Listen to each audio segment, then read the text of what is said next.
when we look back at this war, people will see it as a game-changing event for the region.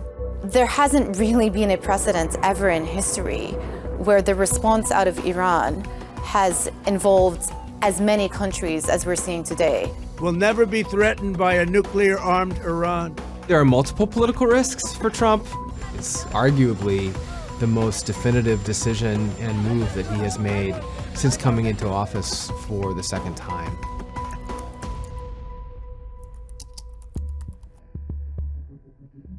With the big U.S. military buildup that had occurred, there was an assumption that there would be some form of military action. One of the tenets of that America First policy was no new wars. And now he started a war. Everyone in this region, including the Gulf states, had underestimated the scale and the breadth of the Iranian response.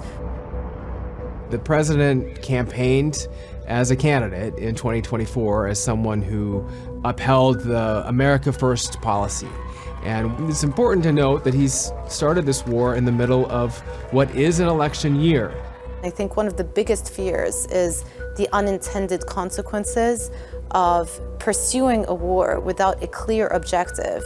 The biggest political thorn in his side, at least as far as his base has been concerned, is the Jeffrey Epstein files. But Iran has the potential to be high up on that list, potentially equal with that.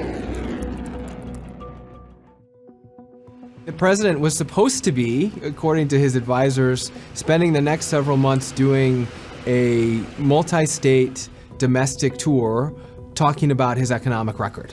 The opportunity, I think, presented itself. This was our last best chance to strike.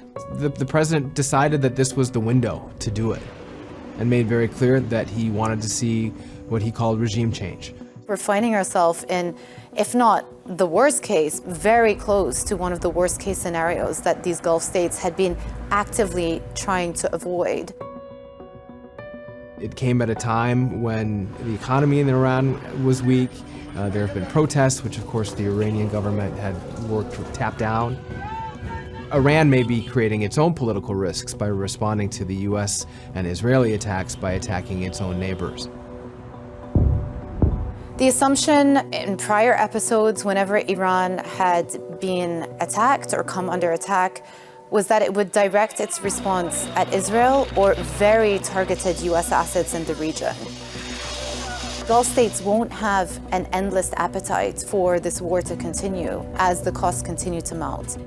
It has led to the effective closure of the Strait of Hormuz. About 25% of the world's seaborne oil passes through this choke point. Now here's the typical traffic for oil tankers. Now look at the drop right after the first strikes began. Vessels are choosing not to pass through it. Shipping costs have gone up between 50 and 100%. There's the economic risk, which then has a potential impact on the elections as well. And that is, if the fallout from this war leads to higher oil prices, and that translates to higher gasoline prices, then that takes away a really, really important talking point for President Trump that will hurt his chances of maintaining Republican control of Congress.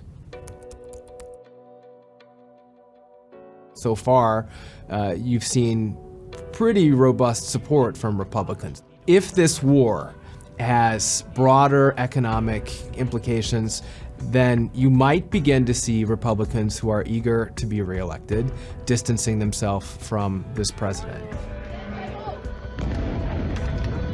For the Gulf states, the priority here is somehow to bring down the temperature. And perhaps the off-ramp could come from using their political, personal leverage with President Trump. A lot of this is guessing, and at this point, there are no signs yet that the system is beginning to change on the ground within Iran.